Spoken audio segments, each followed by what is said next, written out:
नमस्कार दोस्तों, बिंदास मैथ में आप सभी का तहे दिल से स्वागत। दोस्तों, ये चैनल का पहला वीडियो है जिसमें मैं आज आपको संख्या पद्धति के बेसिक कॉन्सेप्ट को बहुत ही अच्छी तरीके से समझाने वाला हूं। और दोस्तों, वीडियो को स्टार्ट करने से पहले मैं आपसे एक छोटी सी रिक्वेस्ट करना चाहता हूं कि अगर आप 9वीं क्लास या फिर 10वीं क्लास में हैं और आप मैथ को सीखना चाहते हैं, स्पेशली अगर आप हिंदी मीडियम के विद्यार्थी हैं, तो इस चैनल को अभी के अभी सब्सक्राइब करें और इस वीडियो को ज़्यादा से ज़्यादा उन विद्यार्थियों तक पहुंचाएं जिन्हें इसकी ज़रूरत है। और दोस्तों, मैं आपसे ये भी कहना चाहता हूं कि 9वीं क्लास के विद्यार्थियों को पहला चैप्टर को सीखने में काफ़ी दिक्कत होती है क्योंकि उनके पास बेसिक कॉन्सेप्ट नहीं होता है इस चैप्टर का। तो आज के वीडियो को अगर आप पूरा अंत तक देखते हैं तो मैं आपको इसके बेसिक कॉन्सेप्ट को बहुत ही अच्छी तरीके से आपको समझाऊंगा। आज के वीडियो में हम देखेंगे कि प्राकृतिक संख्याएं क्या होती हैं, पूर्ण संख्याएं क्या होती हैं, पूर्णांक संख्याएं क्या होती हैं, परिमेय संख्याएं क्या होती हैं, अपरिमेय संख्याएं क्या होती हैं, भाज्य संख्याएं क्या होती हैं और अभाज्य संख्याएं क्या होती हैं। इन 7 कॉन्सेप्ट को सीखने के बाद आपके लिए पहला चैप्टर समझना बहुत ही आसान हो जाएगा। तो इसीलिए मेरी आपसे ये रिक्वेस्ट है कि ये वीडियो आप अंत तक जरूर देखें। तो चलिए अब आज का वीडियो हम स्टार्ट करते हैं और सबसे पहले हम देखेंगे कि संख्या रेखा क्या होती है। देखिए, संख्या पद्धति को सीखने के लिए, जिसे हम नंबर सिस्टम कहते हैं, आपको इसको सीखने के लिए सबसे पहले ये पता होना चाहिए कि संख्या रेखा क्या होती है। तो मैं यहाँ पे पहले संख्या रेखा, जिसे हम इंग्लिश में नंबर लाइन कहते हैं, यहाँ पे मैं ड्रॉ कर देता हूँ क्योंकि यहीं से हमारा पूरा कॉन्सेप्ट निकल के आएगा। तो देखिए, संख्या रेखा आप सभी जानते हैं कि संख्या रेखा का जो मिड पॉइंट होता है, मध्य बिंदु होता है, वो होता है 0 यानी 0 होता है। इसके राइट हैंड साइड में हमारे सारे के सारे धनात्मक नंबर होते हैं यानी पॉजिटिव नंबर्स होते हैं, और लेफ्ट में इसके सारे के सारे नेगेटिव नंबर होते हैं यानी ऋणात्मक नंबर होते हैं। तो दोस्तों, ये हमारी संख्या रेखा है।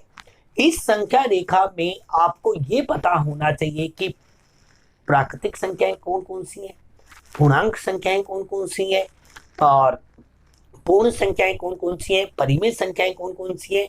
इन सभी की अगर आपको बहुत अच्छी तरह अगर नॉलेज है तो फिर पहला चैप्टर सीखने में आपको दिक्कत नहीं होगी। तो वन बाय वन करके हम आपको समझाते हैं।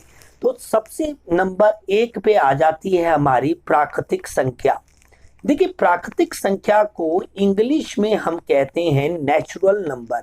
क्या कहते हैं? नेचुरल नंबर, नेचुरल नंबर्स कहते हैं या नेचुरल नंबर। इसे हम डिनोट करते हैं स्मॉल एन से। तो देखिए, ये जो हमारी संख्या रेखा है, अगर हम इसमें 1 से लेकर पॉजिटिव इनफाइनाइट तक यानी पॉजिटिव अनंत तक देखें तो ये सारे के सारे नंबर हमारे कहते हैं प्राकृतिक संख्याएं।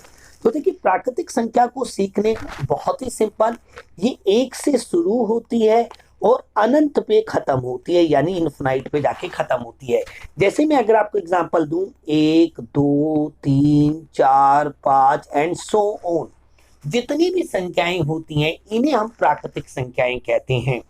और प्राकृतिक संख्याओं को दोस्तों हम काउंटिंग नंबर यानी गिनती वाली संख्याएं भी कहते हैं। तो आपको पहली चीज तो समझ आ गई कि प्राकृतिक संख्या क्या होती है। बिल्कुल ठीक। अब दूसरे नंबर पे हमें समझना है कि पूर्ण संख्याएं क्या होती हैं। पूर्ण संख्या या पूर्ण संख्याएं एक ही बात है। पूर्ण संख्या, जिसे हम इंग्लिश में होल नंबर कहते हैं, होल नंबर्स, जिसे हम डिनोट करते हैं, दर्शाते हैं स्मॉल w से। अगर दोस्तों हम ये जो हमारी प्राकृतिक संख्या है, इसमें हम अगर 0 को भी शामिल कर ले, अगर हम 1 से ना स्टार्ट करके 0 से स्टार्ट कर लें और पॉजिटिव इनफिनाइट तक जाएं, तो ये हमारी पूर्ण संख्याएं कहलाती है। तो देखिए, बस इतना सा अंतर है प्राकृतिक संख्या और पूर्ण संख्या में। प्राकृतिक संख्या स्टार्ट होती है 1 से, जबकि पूर्ण संख्या स्टार्ट होती है 0 से। बहुत ही ज्यादा सिंपल सी बात है। जैसे कि 0 1 2 3 4 5 एंड सो ऑन, ये सारी की सारी संख्याएं हमारी पूर्ण संख्याएं कहलाती हैं दोस्तों। तो आप ऐसा भी कह सकते हैं कि ये जितनी भी प्राकृतिक संख्याएं होती हैं, ये सारी की सारी पूर्ण संख्याएं होती हैं। परंतु सारी की सारी पूर्ण संख्याएं प्राकृतिक संख्याएं नहीं हो सकती, क्योंकि जीरो हमारी पूर्ण संख्या तो है परंतु प्राकृतिक संख्या नहीं है। इसलिए ये बात आपसे क्वेश्चन में पूछी भी जाती है 1.1 में, लास्ट क्वेश्चन में। जब मैं आपको क्वेश्चन सॉल्व करके दिखाऊंगा तब मैं आपको ये बात अच्छी तरीके से समझाऊंगा। अब तीसरी हमारी मोस्ट इंपॉर्टेंट संख्या आती है जिसे हम कहते हैं पूर्णांक, जिसे इंग्लिश में इंटीजर्स कहते हैं, इंटीजर्स। ठीक है, इसे हम डिनोट करते हैं जेड से, इसे हम डिनोट करते हैं जेड से। अब देखो इंटीजर्स में क्या होते हैं, जितने भी हमारे नेगेटिव नंबर्स होते हैं, जितने भी हमारे नेगेटिव नंबर होते हैं, जीरो होता है, पॉजिटिव नंबर होता है, ये सारे के सारे हमारे क्या होते हैं, पूर्णांक संख्याएं होती हैं। तो बहुत ही सिंपल सी बात दोस्तों, अगर मैं आपको एक चीज समझाऊं कि हमारे ये जो नेचुरल नंबर है यानी प्राकृतिक संख्याएं, ये सारे के सारे क्या होती हैं, पूर्ण संख्याएं होती हैं। और प्राकृतिक और पूर्ण दोनों संख्याएं हमारी किसके अंतर्गत आ जाती है, इंटीजर के अंतर्गत आ जाती है, यानी पूर्णांक के अंतर्गत आ जाती है। आप ऐसा कह सकते हैं कि सारी की सारी पूर्णांक संख्याएं, सारी की सारी पूर्ण संख्याएं पूर्णांक संख्याएं होती हैं, और जबकि प्राकृतिक संख्याएं भी पूर्ण संख्याएं ही, पूर्णांक संख्याएं ही होती हैं। इसे मैं और अच्छे तरीके से आपको समझाऊंगा। तो इतना आप पहले नोट कर लें या आप स्क्रीनशॉट ले सकते हैं। अब मैं आगे आपको और थोड़ा सा समझाता हूं।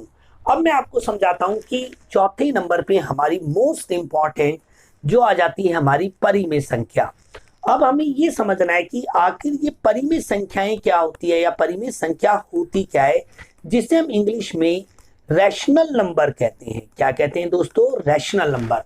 देखिए रैशनल नंबर की दो तीन इंपॉर्टेंट बातें मैं आपको बताना चाहूंगा, क्योंकि जब तक आप रैशनल नंबर यानी परिमेय संख्या को नहीं समझेंगे, जब तक आप 9th और 10th क्लास की मैथ को सीखना भूल जाइए, क्योंकि 9th में जो आपको सिखाया गया है इसी को आपको 10th में भी सिखाया गया है।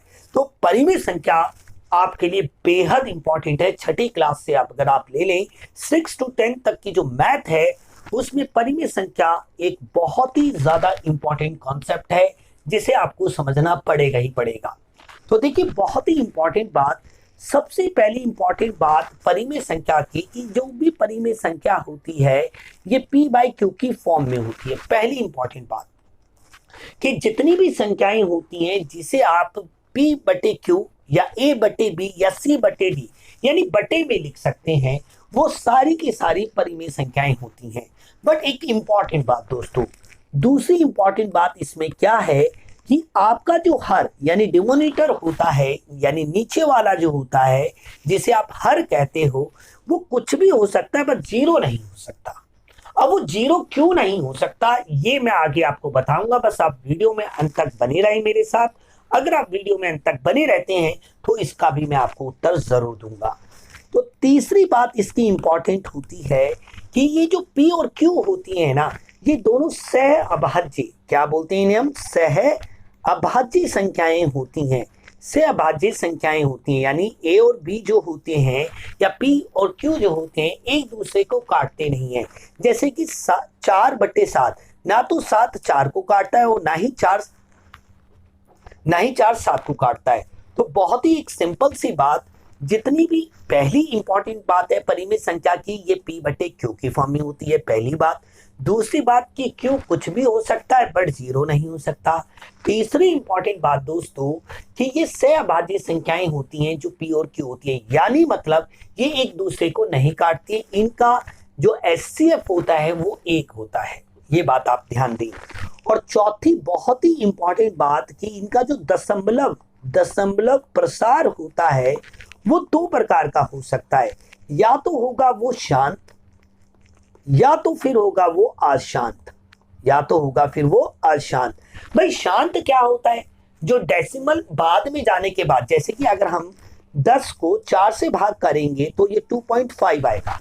तो आपने देखा पॉइंट के बाद जाके ये कट रहा है, जो कट जाता है ना पॉइंट के बाद यानी डेसिमल के बाद जाके कट जाता है उसे हम शांत कहते हैं। जबकि जो डेसिमल के बाद जाके कटता नहीं है, जैसे कि अगर हम 10 को 3 से डिवाइड करेंगे तो 3.3333333 इनफाइनाइट बार आएगा, ये कभी भी कटेगा नहीं, बट रिपीट तो हो रहा है ना। तो इसे ही हम कहते हैं, जो कट जाए उसे हम कहते हैं शांत। इंग्लिश में इसे हम टर्मिनेटिंग कहते हैं। और आसान को हम बोलते हैं नॉन टर्मिनेटिंग। तो परिमेय संख्या की 4 इंपॉर्टेंट बातें होती हैं। पहली कि ये P बटे Q के फॉर्म में होती है, मोस्ट इंपॉर्टेंट बात। दूसरी बात दोस्तों कि Q कुछ भी हो सकता है बट 0 नहीं हो सकता। और तीसरी इंपॉर्टेंट बात है कि ये आपस में एक दूसरे को नहीं काटती, यानी ये सहभाज्य संख्याएं होती हैं। और चौथी इंपॉर्टेंट बात कि इनका जो दशमलव प्रसार होता है या तो शांत होता है यानी कट जाता है डेसिमल के बाद, या फिर कटता नहीं है तो रिपीट होता है। ये बात आपने ध्यान देनी है। अब हमें ये चीज समझनी है कि हमने ये तो समझ लिया कि परिमेय संख्याएं क्या होती हैं। अब हम ये समझते हैं कि अपरिमेय संख्याएं क्या होती हैं। देखिए, अपरिमेय संख्या अगर आप समझ लेते हैं तो फिर परिमेय संख्या को और भी अच्छी तरीके से आप समझ पाएंगे। तो देखिए, परिमेय संख्या तो मैंने आपको बता दिया। अब मैं बात करता हूं अपरिमेय संख्या की। भाई, अपरिमेय संख्या को हम इंग्लिश में कहते हैं इर्रेशनल नंबर। इर्रेशनल नंबर या नंबर्स आप कह सकते हैं। तो इरेशनल नंबर क्या होते हैं, बहुत ही इंपॉर्टेंट है, बहुत ही ज्यादा विद्यार्थियों को कंफ्यूज करता है कि ये आखिर इरेशनल नंबर क्या होता है।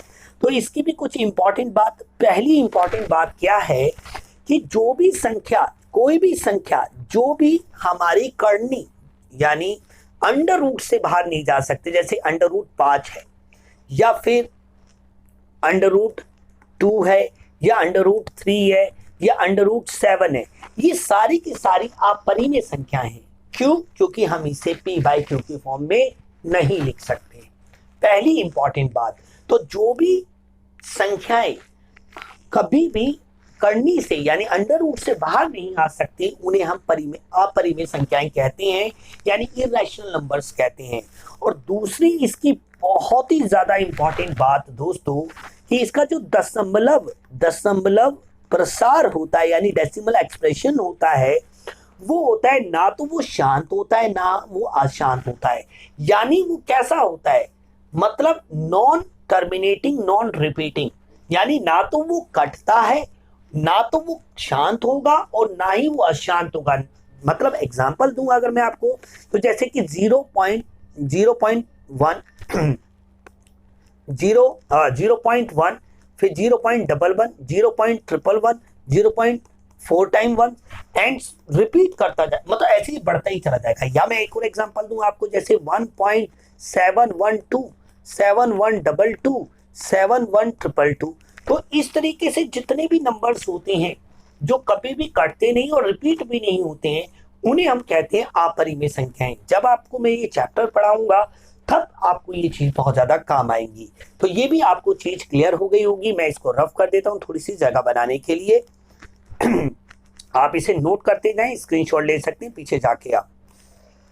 अब मुझे आपको समझाना है एक बहुत ही इंपॉर्टेंट कि भाई अभाज्य संख्याएं क्या होती हैं, और एक 7वें नंबर पे आपको मैंने समझाना है कि भाज्य संख्याएं क्या होती हैं।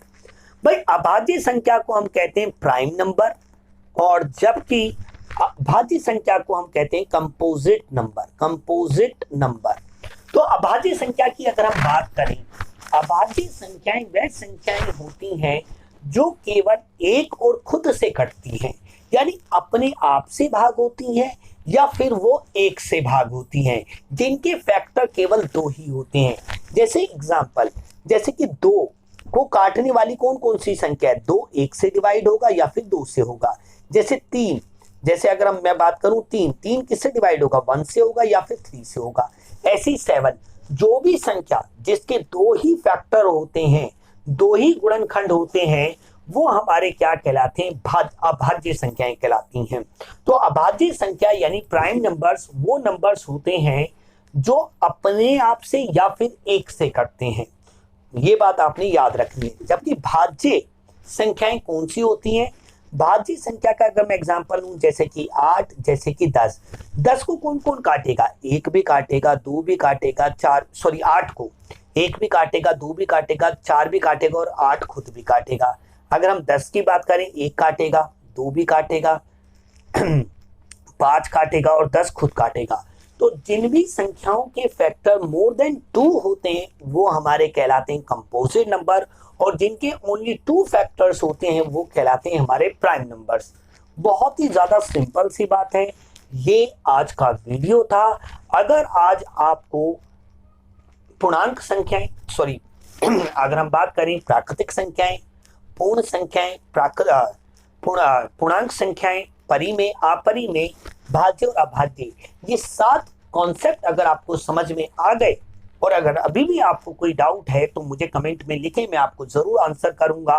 और दोस्तों मेरी आपसे एक छोटी सी रिक्वेस्ट है, ये नया नया चैनल है तो व्यू नहीं आएंगे, जिसके लिए मैं आपसे मदद मांगना चाहूंगा कि इस वीडियो को आप ज्यादा से ज्यादा शेयर करें।